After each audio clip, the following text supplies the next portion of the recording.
சித்தர்கள் என்று சொல்லப்படுபவர்கள் யார் என்று சொன்னால் காலத்தை வென்றவர்கள். சித்தர்கள் என்று சொல்லப்படுகின்றவர்கள் பிரபஞ்சத்தை அளந்தவர்கள். சித்தர்கள் என்று சொல்லப்படுபவர்கள் பஞ்சபூதத்தினுடைய உண்மையை தன்னுடைய உள்ளங்கையிலே அடக்கியவர்கள்.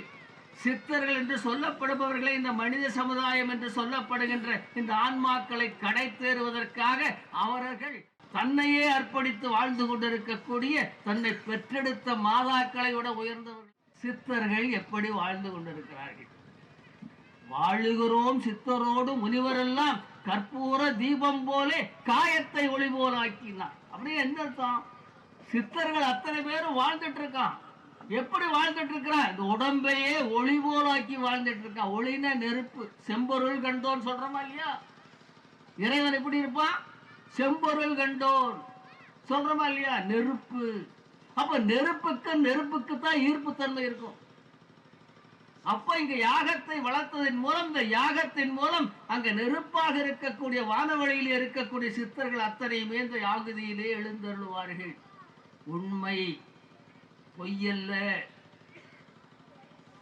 ஆக அவர்கள் இந்த உலகத்தையே இருக்கிற இடத்துல இருந்து பார்ப்பான. திரைத்தவனை பிடித்து வாங்கி சீராக பரப்பினதோர் திறமும் கண்டேன், உரைத்தவனும் கோபால கிருஷ்ணனாகி 3000 பாரதமும் படைக்க கண்டேன் தான் கொங்கண சித்த. 3000 பாரதம் 18 பாரதத்தை படைக்கிறத பார்த்துட்டு உட்கார்ந்துருக்கேன்னா அங்குங்கனாதபடி எங்கும் பிரகாசமாய் சொல்றமா இல்லையா? ஈஸ்வரன் தூணில் இருப்பான், துடும்பில் இருப்பான் சொல்றமா இல்லையா? அப்ப நமக்குள்ள எல்லாமே இருப்பான். ஆமா, நாம வணங்கணும். போற்றினால் உனது வினை அகலுமப்பா, போற்றினால் உனது வினை அகலுமப்பா, பிறவியில்லா பதவியிலே புனிதனாவாய், போற்றினால் பூரணமும் கூட பேசும். சித்தர்களை போற்றினா உனக்கு பிறப்பே இருக்காதீங்க. பூரணமும் கூட பேசுனா, பூரணம் என்ன? பிரபஞ்சங்கள் அத்தனையும் உன்னோடு பேசும், அவைகள் உனக்கு ஒத்துழைக்கும். ஆக நீ எதை செய்கிறாயோ அது உன்னுடைய ஆன்மாவிலே பதிவாகிறது. அந்த பதிவினுடைய பிரதிபலிப்பு தான் அடுத்த பிறப்பு. இப்ப நாம் எப்படி இருக்கிறோமோ அது முற்பிறப்பு. இப்ப நாம் என்ன செய்யறோமோ அது அடுத்த பிறப்பு. இதை நீங்கள் புரிந்து செயல்பட வேண்டும். சித்தரையை பின்பற்றி அகத்தியர் நாமத்தை சொல்லி, மற்ற சித்தர்கள் நாமத்தை சொல்லி வழிபடுங்கள். எதை சொல்லுகிறீர்களோ அது உங்க ஆன்மாவிலே பதிந்தால் அடுத்த பிறப்புக்கு வழிகாட்டும்.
என்ன தவமோ என்ன வரமோ உனது பாதம் சரணடைய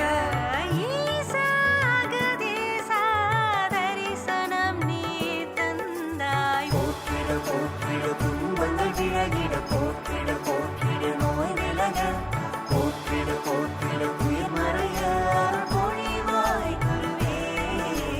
தந்தன தந்தன கவசமாய் நின்றிட, தந்தன தந்தன திரை விலக, தந்தன ஞானத்தை பெற ஒளியாய் மாறினோ. அறியா பயணம் தொடர்ந்தோமே நாம் இங்கே, அழியா நிலை பெற்றோமே.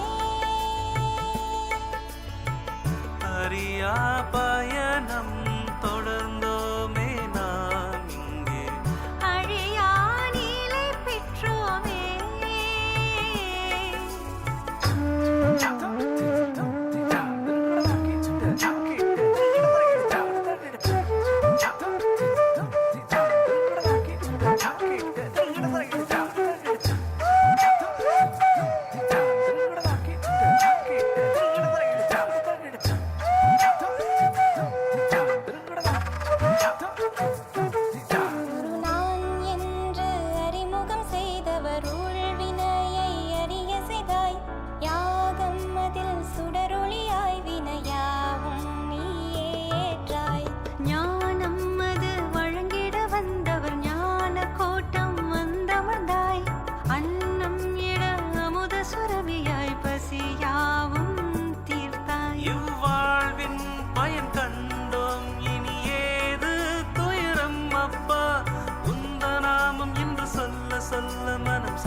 अगङ्गार दुर्विमोचनं सर्वदेव सकलसिद्ध ओलिरूपं सद्गुरुवे ॐ अगस्त्य किरन्दकर्ताय नमः அருள் விளக்கே அருட்சுடரே அருள் சோதி சிவமே அருளமுதே அருள் நிறைவே அருள் வடிவ பொருளே இருள் கடந்தன் உள்ளம் முழுதும் இடங்கொண்ட பதியே என் அறிவே என் உயிரே எனக்கினிய உறவே மருட்கடிந்த மாமணியே மாற்றறியா பொன்னே மன்றில் நடம் புரிகின்ற மணவாளா எனக்கே தேள் அளித்த